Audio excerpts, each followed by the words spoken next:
everyone, it's Alexander Robinson. Welcome to the channel. This is my review for Creed 3, which is the third movie in the Creed series, and the 9th overall film in the Rocky cinematic universe, if you want to call it that. But anyway, this movie once again follows Adonis Creed, played by Michael B. Jordan. He has decided to go into retirement, and he's had a really good run in terms of a heavyweight champion. However, one day after leaving the gym, Donnie runs into a man who he remembers as an old childhood friend, Damien, played by Jonathan Majors. Since it's been a long time since these two have interacted with each other, Donnie tells Damien, look, whatever you need from me, I'll help you out, come by the gym.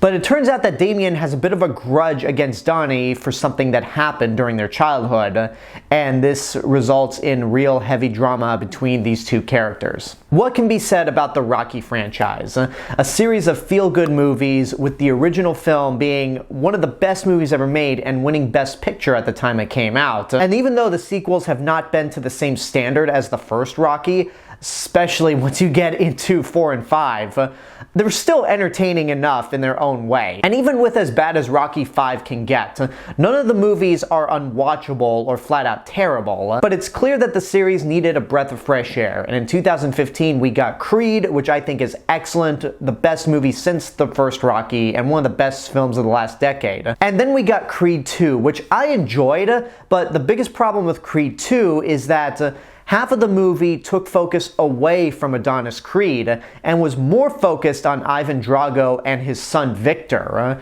So it kind of felt more like a continuation of Rocky 4 rather than a proper continuation from the first Creed.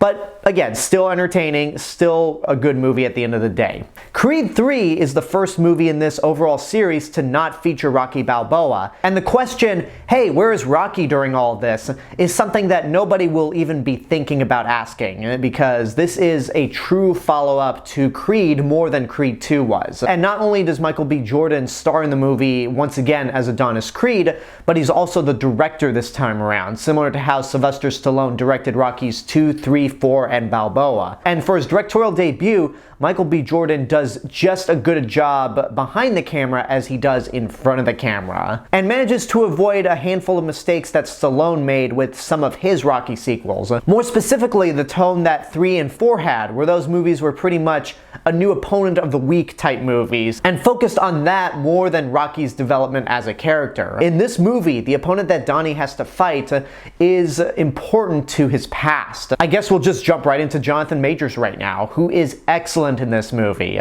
He has started getting a lot of roles and has shown a lot of range as an actor, from this, Ant-Man and the Wasp: Quantumania, which I'm still not a fan of, Devotion, which I first saw at home a month ago, and that is really good, and he's excellent in that movie as well. And as Damien, Jonathan Majors is very unpredictable. I'm really hesitant to say villain when it comes to a lot of these Creed and Rocky opponents, because they're not really villains, but whenever Jonathan Majors is on screen, there's a little bit of a nervous energy, because he starts off as being friendly, and you really like this guy at first. He seems nice, he seems quite humble, but the more we spend time with this character, the more we realize this guy has a little bit of a chip on his shoulder. He just seems unhinged, he seems angry, but rightfully so. I won't say why with this movie, but when you watch a lot of the flashback scenes between Damien and Donnie, it makes total sense why this character is the way that he is, and why he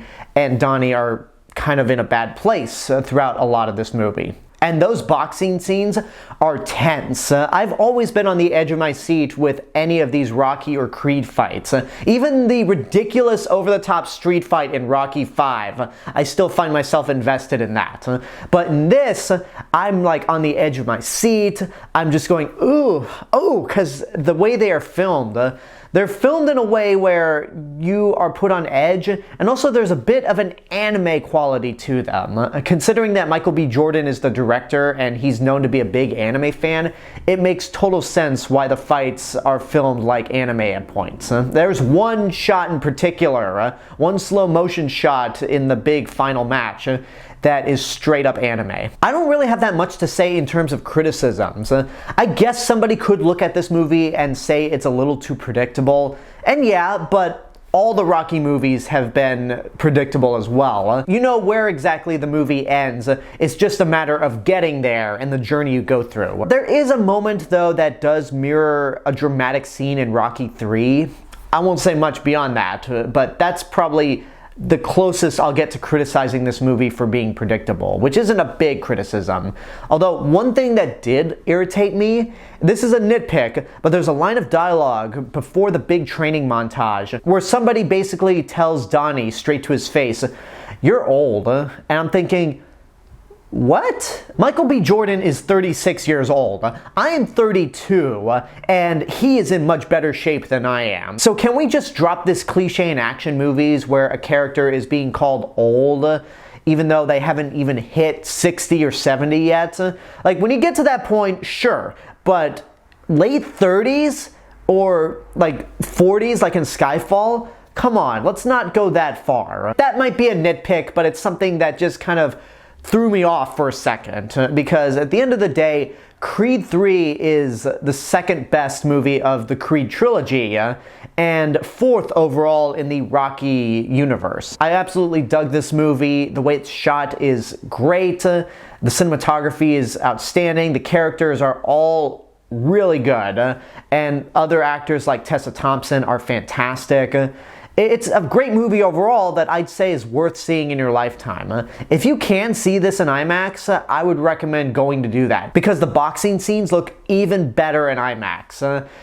This is just an all-around great movie.